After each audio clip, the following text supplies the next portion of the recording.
Bloomberg Audio Studios. Podcasts, radio, news. You're listening to the Bloomberg Intelligence Podcast. Catch us live weekdays at 10 a.m. Eastern on Apple CarPlay and Android Auto with the Bloomberg Business app. Listen on demand wherever you get your podcasts or watch us live on YouTube. You know, there's another worry for Wall Street. The safe haven status of U.S. Treasuries and I'll add to that, even the U.S. dollar could be in question. Let's discuss now with Bloomberg Intelligence Chief Interest Rate Strategist Ira Jersey. He's joining us from our offices in Princeton, New Jersey. Hi, Ira. Is this really a thing? So first, I'm actually working from home today. Someone has to walk the dog while my kids are on spring break because I had to cancel my spring break thanks to everything that's going on. I have a feeling you're going to be working this weekend. I have no doubt. I think it is a big worry, right? So if we're not exporting as many dollars because of trade imbalances getting more in line, then the incentive for overseas investors to buy U.S. Treasuries goes down somewhat. And I think that is, at least the market action seems like that may be what's happening now. Unfortunately, we won't get the data to confirm that for like 6 or 8 weeks, and so a lot of this is speculative. But the market action does suggest that foreign investors, particularly foreign private investors, are lightening up on their U.S. dollar risk. And I think also U.S. domestic investors are probably thinking that those foreign investors will be taking those actions. So therefore, they also lighten up in those same parts of the yield curve. So I think this is pretty rational. And these moves are big, John. But I have to say, something I've been looking at this morning is comparing this to March of 2022 and May of 2013. And what you see is this is on the magnitude of those periods of time. And interestingly, interest rates are higher now. So actually, in dollar price terms, bond prices are going down slower than they were back in 2022 and 2013. So again, it's a huge move. Don't get me wrong, and it's something we need to pay attention to and have to figure out when it's going to end. But it's not insane in a historical context. So foreign investors selling out of treasuries, how big of a deal is that? How much do treasury holders need to be concerned about? And how much do the foreign investors have in their holdings in U.S. Treasuries? Yeah, so in aggregate, about 1/3 of the treasury market is held outside of the United States. Now, some of that's in hedge funds and the like, so actually the beneficial owners of those hedge funds might be Americans, right? But you still have a significant portion that's held by foreign central banks, by insurance companies, pension funds, and sovereign wealth funds that these countries are going to make decisions, and the companies are going to make decisions that hold these securities as to what they're going to do going forward. Now, I suspect a lot of the insurance companies and pensions that might hold U.S. Treasury securities, their first step is not going to be to actually go out and outright sell. Mm-hmm. But if they're not buyers, then someone else has to become the incremental buyer. And to become the incremental buyer, that means that the securities involved have to cheapen probably to lure in a new buyer base. So that means you have higher yields, lower dollar prices, and more volatility in the market. And I suspect that all of this is happening in very short order. Meanwhile, this is happening in a time when securities dealers, the large primary dealers, are very full of securities. In fact, just 2 weeks ago, they had held the most treasury securities they've ever held in their history. So another reason for some of this volatility, I think, is just that they're full, right? They just don't want to take more treasury risk without cheapening up the market because they already own a lot of them. Well, what did the auctions we had 30s yesterday, and what was it, 2-year we had notes? 10s and 3s. Yeah. 10s and 3s. Okay. What did the take up there tell you? Yeah, so that was those were among the more interesting auctions that we've had. Auctions are really boring until they're not, and this week certainly did not have any boring auctions. So Tuesday we had a 3-year auction, and that was pretty abysmal, quite frankly. It was one of the worst 3-year auctions that we've had since 2020. And so I think what happened after that, and one of the reasons you saw the markets very volatile thereafter, was there were dealers and other investors who tried tried to make room. So basically manage their portfolio so they were able to bid for the longer duration, higher risk assets later in the week. And so the 10-year on Wednesday and the 30-year yesterday actually went really well. We have a grading system that we use, D to A plus, and yesterday's while the 3-year got a D, the 10-year got an A plus, and the 30-year got an A. So really solid auctions. They had very good bidder metrics. There were a lot of people involved, but it also didn't stick. And I think that's another a worrying sign in terms of where the market might head to, and in terms of yields might continue to move higher, because even though you had strong auctions, a lot of times strong auctions turn the market, and that turn in the market to lower yields did not stick by any stretch of the imagination, and you're seeing the follow-on from that today. That's the smart money. Ira Jersey, Bloomberg Intelligence Chief U.S. Interest Rate Strategist. Always a pleasure, Ira. You're listening to the Bloomberg Intelligence Podcast. Catch us live weekdays at 10 a.m. Eastern on Apple CarPlay and Android Auto with the Bloomberg Business app. Listen on demand wherever you get your podcasts, or watch us live on YouTube. So C plus G plus I, you know that formula. It adds up to growth in the United States, or lack of growth, GDP. C is the consumer. Joanne Hsu, the director of the University of Michigan Surveys of Consumers. Joanne, the latest data at the top of the hour. How are the consumers feeling? They are not feeling great about the outlook of the economy. We've had multiple consecutive months now of sentiment, and particularly expectations really taking a nosedive. Consumers are seeing weaknesses on many different dimensions of the economy: business conditions, personal finances, their own incomes, inflation, labor markets. This is something that should be very concerning. Tell us a little bit more about just how backward looking is this data? How much is it incorporating the recent tariff, flip-flopping that we've been seeing this week?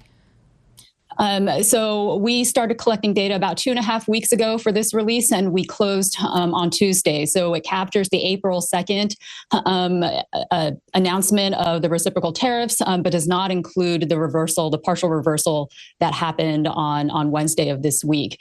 It's pretty clear that every single time over the last few months we've seen a tariff announcement or a change in tariff policy, escalation of tariffs, consumer sentiment has taken a dip, and inflation expectations have gone up.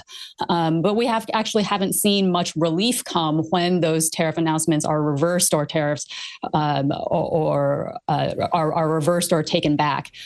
So it's not really clear how much relief consumers are actually going to feel from Wednesday's announcement, particularly given that tariffs with China remain sky high. Yeah, the one-year inflation expectation, these are eye poppers, 6.7%. That's the 1 year. The longer term, the 5 to 10-year inflation expectation, 4.4%. That's above the prior reading, just a 1/10% higher than what the survey was for. Are these sort of self-fulfilling prophecies? They can be. So when people expect higher inflation in the future, they may believe that you should buy big things now in order to avoid those price increases in the future. And indeed, we're seeing a lot of news stories about people stockpiling. But we see this more broadly than that. In November, as soon as the election finished, a lot of people were expecting Trump to go ahead and implement more aggressive tariff policy when inaugurated. And so many consumers were telling us on the interviews back in November and December, now is the right time to buy a car, to buy durable goods, because you're going to get hit by high prices in the future. And indeed, we saw robust sales figures in Q4 for exactly that reason. One of the things that helps prevent things from becoming a self-fulfilling prophecy on the inflation front is that consumers feel so weak on other elements of the economy. Their income expectations are down, and they're worried they're going to lose their jobs. And so they might not be willing to front load their purchases that they might otherwise have done. And they don't really have the support for the robust consumer spending that we saw in the years following the pandemic. In like 30 seconds, what's the history of consumer spending following numbers like this? Do they really pull back? Typically, they pull back, and it's a high probability this time, particularly because higher income consumers are feeling just as dour as their lower income counterparts, and higher income consumers generate so much of consumer spending. All right, Joanne, always a pleasure. Appreciate it. Joanne Hsu, the director of the University of Michigan Surveys of Consumers. Again, the University of Michigan Sentiment Index, 50.8. The survey expectation was for 53.8. Those are not good numbers.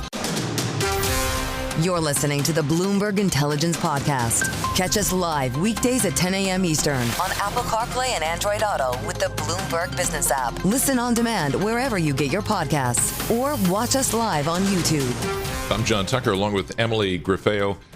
We are in for Paul and Alex on Bloomberg Intelligence today. Volatility drives everybody else crazy, drives me crazy, but it's actually good for banks. Alison Williams is our banking analyst from BI. Alison, just how did the banks do based on market volatility and trading? Right. So trading really knocking it out of the park at JPMorgan and Morgan Stanley, really setting up the bar for Goldman on Monday. But we saw, gains of almost by half in equities trading. So that's benefiting from the volatility. I would say, fees, FIC was a little bit in line to weaker, fees were fine, but we know that there's risk ahead there. We actually saw some. When you say FIC, you got to explain it to people who Fixed. think like a German Shepherd.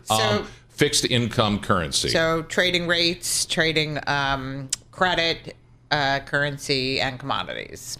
All right. So I want to go to loan loss provisions for some of the major banks, because that's kind of an indication what they think about what's ahead for the economy and the consumer. It is, and that was really the key thing that we were looking for this quarter. And what you saw was JPMorgan, about $1 billion of loss reserve building. And that's really looking at the economic uncertainty ahead. So keep in mind, we're not really seeing signs of weakness yet. In fact, if anything, we saw a little bit of front loading on the consumer. Our retail analysts and BI have been talking about that. But JP Morgan, being conservative. And guess what? Those trading gains we just talked about, that's how they can afford to be conservative, because their trading upside was about $500 million. They also had a gain related to First Republic. Remember that acquisition from a couple of years ago. So basically, after some conversations with the government, they had recognized the gain there. So those two items really helping them to fund that conservative look. By contrast, Wells Fargo we did not see the same trend, and you see the stock sort of reacting to these today. And because what this means is that JP Morgan has less earnings risk if things do deteriorate, whereas Wells Fargo is not as well prepared with the provision building. Emily, as you pointed out, this doesn't even capture the volatility that we just saw recently, right? Of this week, It does not. The historic week. We had a fifth day in a row, marking last week of yesterday, of an intraday range of more than 6% for the S&P 500. We haven't seen a streak like that since COVID and the global financial crisis. What did we get, though, from just the outlook? I mean, Jamie Dimon has been pretty vocal about his economic outlook. Did we get any guidance from these banks about what to expect?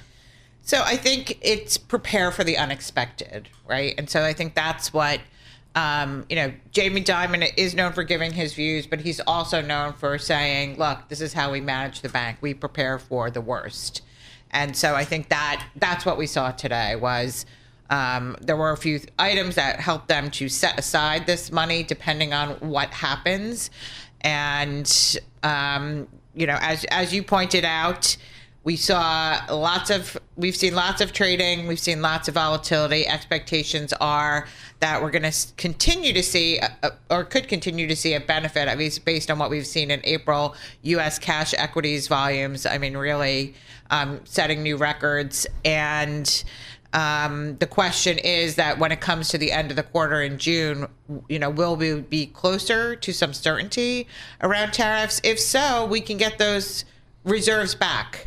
so they can release those back into earnings. Am I right when I say Wells Fargo is more sort of consumery related? So Wells Fargo does not have that. They have a trading business, which also participated, but certainly not to the size of JPMorgan, who is one of the leaders in equities trading, the leader in FICC trading by revenue. On the Wells Fargo side of things, we actually did see net interest income coming in a little softer. We also saw non-interest income coming in a little softer and some citing of weaker loan demand. And so I think those are also contributing to some weakness in the shares this morning. Because at the top of the hour, we talked to the University of Michigan Sentiment Survey, and that looks like consumers are just might be reining in. That's the signal there. So what is that going to mean going forward for Wells Fargo? So for Wells Fargo and for JP Morgan, it's certainly not good, right? If to the extent that sentiment stops consumers from making purchases, going on those trips, et cetera. And as I said, and JP Morgan, I think, alluded to this, there has been a little front load of spending. All that being said, the credit card business, which is the highest loss ratio business and can be sort of the most susceptible to discretionary spending, is a much bigger business for JP Morgan. On the commercial side of things, where I think you have seen, I think, already some stagnant activity in terms of businesses like, not executing on things they would have, Wells Fargo has a little bit more exposure to those sort of traditional businesses as a mix of their business, just because they are more focused on the bread and butter lending. What about deal making? Because coming into the year, a lot of sources I spoke to said this is going to be a big year for investment banking because Trump will be supportive of that environment. What did we see in these earnings? Yeah, so a couple things there to your point. Coming into the year, I think everyone was excited. We've been talking about this investment banking fee recovery. Bankers have been looking forward to that. M&A also benefiting from some of the lesser, a lighter regulatory environment, as you spoke of. But we really have not seen the benefit of that. And that is, largely due to CEO sentiment, and having a view towards the future really does impact M&A, right? Because if you think the value of your business could significantly change in the next few months, or if you think a business that you want to purchase could be significantly different in value, chances are you're probably going to pause, and that's what we've seen on the M&A front. Equities, IPOs, also we saw that started strong in January, completely stalled out. We see all these deals on hold. Debt fees, actually the one area where you're continuing to see some strength. But again, the volatility early this quarter is likely to hamper all of that revenue. All right, I got like 45 seconds left. So Monday, what's up? So Monday, and this more about bragging rights than anything, we'll be looking to see if Goldman can increase their trading revenue by at least 25% to keep them sort of at the top of the trio. But I would fully expect that they are going to participate in the equities derivatives trading, the prime brokerage that really drove those 45 to 50% gains at JP Morgan and Morgan Stanley. So we expect better trading. FICC trading may be in line. Fees probably a bit weaker. They are typically the leader in M&A, so that is going to weigh on them a little bit. What happened on the compensation front? We did see Morgan Stanley with severance charges. That sort of confirmed some of the things we saw from Bloomberg News, that they were letting bankers go because we're not seeing that fee recovery, as you noted. All right, Alison, thanks a lot. You're listening to the Bloomberg Intelligence Podcast. Catch us live weekdays at 10 a.m. Eastern on Apple CarPlay and Android Auto with the Bloomberg Business app. Listen on demand wherever you get your podcasts, or watch us live on YouTube. Mirror, mirror on the wall, who's the biggest asset manager of them all? And the stock is in the green. BlackRock. Neil Sipes, Bloomberg Intelligence Financials Analyst, follows BlackRock. The metric we care about, is it the assets under management? It is the assets under management. Almost more importantly now, the bigger that BlackRock gets is the organic growth. And that's sort of measuring the net new assets that are coming into BlackRock's funds. And that's the question investors have always had, is the bigger they get, the harder it is to continue to grow at the pace that they have been over a long period of time. And what we've seen is that sort of 5% growth that BlackRock has consistently put up, which, by the way, is well above the industry that's break even or 1 to 2%. That continues to be the case. In the first quarter, it was a little bit light. It does appear that a lot of that had to do with perhaps some institutional rebalancings to start the year and perhaps some impacts later in the quarter. But AUM up 11% year over year, $11.58 trillion assets under management at BlackRock. And who is it? Is it just, it's like what's driving mooks that? Like me, or like the big guys? Whose money is that? It's certainly both. It's institutional and retail dollars. You talked about the growth rate in assets under management. You know, they highlighted on the call today that 60% of that AUM growth is actually from new dollars, right? So if you measure markets versus a year ago, I think you're still going to see that we're up. But, you know, importantly, they're continuing to garner assets from their clients over time. And as we look forward in a much choppier environment into April and frankly, who knows what's coming down the road in the next few weeks, that organic growth becomes increasingly more important. And that's something that BlackRock has shown in periods of dislocation. You look back at 2020, you look back at the challenging environment in 22 when the Fed started increasing rates. BlackRock's 5% organic growth continued through that cycle when you looked at competitors that have less of a breadth across the spectrum of asset classes and products could not keep up. Do they have like a fund for everybody? I mean, they'll have a fund for everybody, pretty much touching any asset class, any region, any geography that you want. And those are all no, they're not all ETFs, or are they? They won't all be ETFs, but increasingly that's where investors want to allocate their dollars. Obviously, that's become a very price competitive product. The value for money, we know that's a trend that's been in asset management for the past decade plus, is the flows are increasingly traveling towards the funds that have the lowest cost associated with them. If you look inside the ETF category, over the past decade, we've seen, 2/3 plus of all flows into ETFs are going to that low fee bucket between 0 and 10 basis points. So increasingly, we're following the trend to zero here. Wouldn't that impact their margins eventually? Are you saying that they're eventually going to have zero fees? What? No. So there already are some funds out there that are, of course, charging how does zero. BlackRock make money? How do they make money if their fund is, 3 basis points? As my ETF colleague, Eric Balchunas, likes to highlight, this product can sort of, at this scale, there's always going to be, profitability for someone like BlackRock. That is sort of why you don't see some smaller players being so successful making a foray into the ETF space. Is you have to compete with someone that's willing to beat you on price.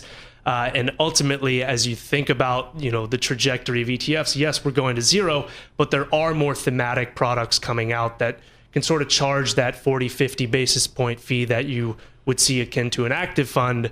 And that's sort of, the push-pull and sort of the barbell strategy that you see across the industry is having scale in the large low-fee products, but also pushing into those higher-fee private markets areas. What keeps Larry Fink up at night then? I think, constantly. Aren't you there with him? Yeah, he tries his to fall phone asleep? calls. Yeah. I wish I had the perfect answer for that, but I think, how to navigate sort of an environment like this is always something that he is going to be discussing with clients that he's meeting. He's talked about how clients are, sort of repositioning, how they added $20 billion or 2% growth to money market funds on BlackRock's platform in the past week plus in April. So they're increasingly sort of de-risking, taking a pause, reassessing where they want to reallocate their dollars. And ultimately, if there is sort of a seat change of the U.S. exceptionalism, which had been garnering all the flows and all the assets over time, if Europe and other regions become more attractive, we know that BlackRock has positioning with those types of funds as well. But we'll have to see how that shakes out over the next couple of weeks. They're the biggest. Who's the next biggest? You probably put Vanguard next to them up there. And Vanguard's cheaper than BlackRock if you look across their average ETF fees. I mean, how close are they racing to Oh yeah. I mean, I think if you stack them ETF versus ETF, they're almost identical in the space, and increasingly that speaks to that price competition that we're talking about. Thanks, Neil. Neil Sipes, the Bloomberg Intelligence Financial Analyst, who follows, among other things, BlackRock. This is the Bloomberg Intelligence Podcast, available on Apple, Spotify, and anywhere else you get your podcasts. Listen live each weekday, 10 a.m. to noon Eastern on Bloomberg.com, the iHeartRadio app, TuneIn, and the Bloomberg Business app. You can also watch us live every weekday on YouTube and always on the Bloomberg Terminal.